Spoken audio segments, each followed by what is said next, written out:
welcome back to Honor the Big Mango Tree. It is a pleasure to be here for the New Year's. With that in mind, Happy New Year to everybody. Yay! 2020 is over. 2020 is over. It is now 2021. I hope that all of the goals that we have written down for this year comes true. Whatever you set your mind to, I hope you go to it full force. I just wish everybody so many blessings this year because 2020 was an eventful year. Let's just say that it was an eventful year. So I hope 2021 is a little bit better, a little bit kinder to most of us. You understand me? So one of my goals for 2021 is to do a little bit more animating. So I have animations lined up for this YouTube channel this year. And what I wanted to show you is how I animate using Clip Studio Paint. You understand me? I was gonna use Flip Clip. Well, Flip Clip. I don't know how to pronounce it. It's an iPad app, but I'm not too familiar with it as yet. So I'm just gonna use my trusty Clip Studio Paint. It's easy for me. It is very user friendly, I would say. So let's get started with that, okay? So I took a picture of this lovely lady a while back. I've been had her picture. See, December the 8th. I've been had her picture and I was just gonna draw her. Somebody in the comments was like, this would be so cute to draw. And I was like, Theo, I'm gonna draw her, right? But I never did. So I decided that for the new year, for a little Happy New Year 2-second clip, I was gonna do her doing a little animation and doing a little cute little Neko cat girl thingy, whatever we want to call it. You understand me? And so yeah, so I did a little mock-up of how I wanted her character to look, and I did a quick little storyboard thumbnailing right here. So she's gonna pop up, her hair's gonna flap back down, and then she's gonna go to the side and give a little big cute little smile. So let's go to Clip Studio Paint and map out how we're gonna do that. So this is how it first looks when you open Clip Studio Paint. We're going to create a new animation file. So this is how it sets up. You have different selections you could pick. So we click the one that looks like a YouTube play button. We're just going to, for the file name, we're going to type in test. You could choose one of the presets. They have different ones you can choose. But for me, I decided that I wanted it to be as big as an Instagram square layout. So I put 720 by 720. And you could change the story name. I had Among Us there because it was one of my finals for school. So I changed it to just test. You could change the timeline name. And you could also change the frame rate. I changed it from 30 to 12 frames per second. And you could change the playback rate. This is just tells you how long the timeline is. I think for depending on which version of Clip Studio Paint you have a limit. I have the EX, which I think is the step up from the Pro, so it gives me more unlimited frames, I think. This is my layout for my Clip Studio Paint. Right down here on the bottom you can see 120. This is your frames right here.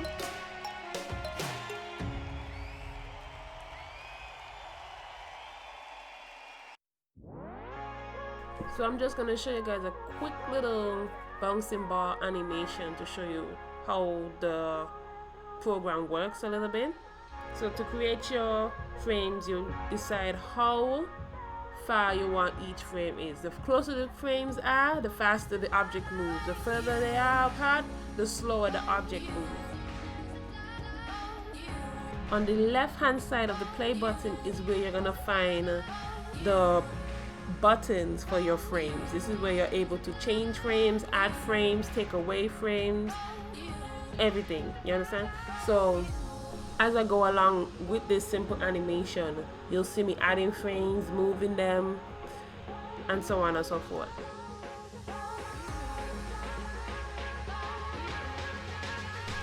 I'm not the best teacher in the world. So luckily we have other YouTubers that have used this software before, and I would suggest you go and learn from them. For instance, White Mango just did a video on Clip Studio Paint for character animation. I would suggest you go and watch that video. It was amazing. I watched a whole hour, and I'm gonna watch it again because I have other stuff that I would like to animate.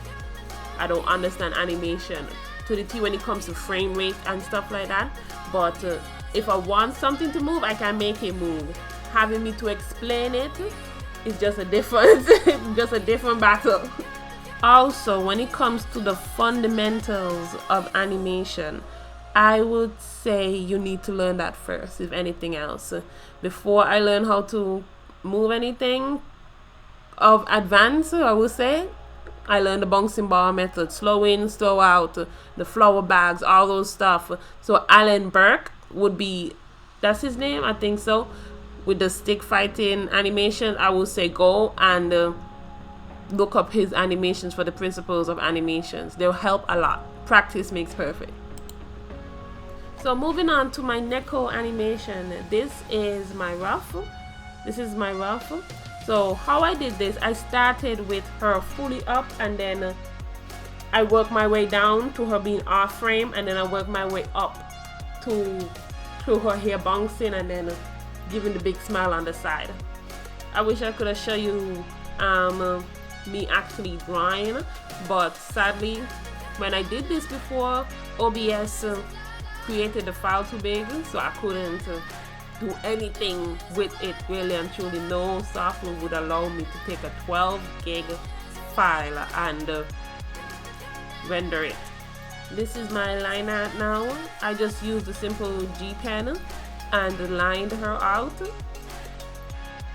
And once you get your roughs in, I would say continue doing your roughs and before you start doing your clean lines, because you can make as many mistakes when it comes to your rough, and then you just clean it up. You could do 1, 2, 3 different sets of rough, and then when you get each movement and it starts looking how you want it to look, then you could start doing your cleanups, start adding your color, start adding your shadows and your effects and stuff like that. Just make sure when you're doing your rough, you get it down to the way you actually want it to look. I added my flats, then I added my shadows, and each one of these is on a different animation folder, and you could separate each folder. I could do it on the same one, but I think separating it on a different folder is much easier to handle, so you don't get confused or you don't mess up your line work. Again, there are other YouTubers that go into this deeply. I would say go and check them out, and you might get a better understanding of how this software works. This is just me cleaning up whatever I missed. And do you see that Among Us 1 story? That is where you get to change your story name, is because I didn't change it from when I did my final for school. It just stayed there. So if it bothers you, you could always change it. It didn't bother me.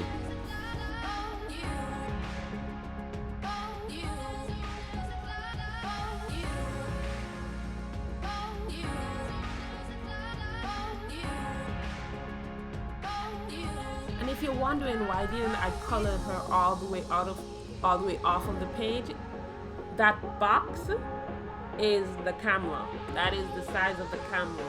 So when you're going to render it out, anything below the outline does not get shown. So I didn't have to worry about coloring it down all the way off of the page.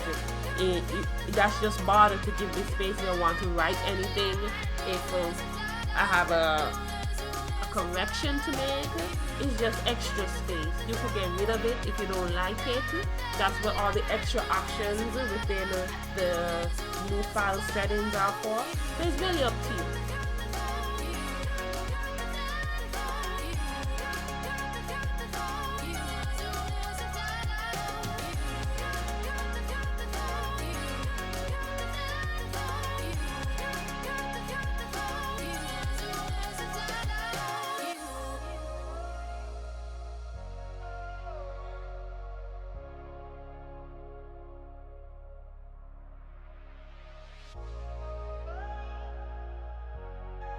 So now I'm gonna show you how I added in the Happy New Year at the end. What that was just now was tweening, so I didn't do each and every frame. This is where keyframes in Clip Studio Paint come in. So all I did was write Happy New Year once, that's it. And then with these buttons, the keyframe buttons that are highlighted right there where my mouse are going over, I use tweening. So you use the object tool, and with the object tool you're able, every time you move the object on a frame, it changes its position. So I put Happy New Year behind that, but made it really small on the first frame so you won't see it. And then depending on how fast I wanted it to go, I put it on that next frame and then made it bigger. This works well when you have something like parallax, when you have a moving background and you don't want to edit each frame. You just make your background one time and then it moves. So now what we're gonna do is export this file. So pick a file name. I'm just gonna use one of the file names that I already have. And now this editing screen is gonna pop up. Output screen is gonna pop up. You could change the width and the height. You could also change the frame rate, but let's change it to 12 frames per second. I already had my video previously, but let's change it to 12 frames per second and see how it turns out. So I think it turned out pretty fine with this. 2 seconds. It looks pretty smooth to me, but let's try 30 frames per second and see how that turns out.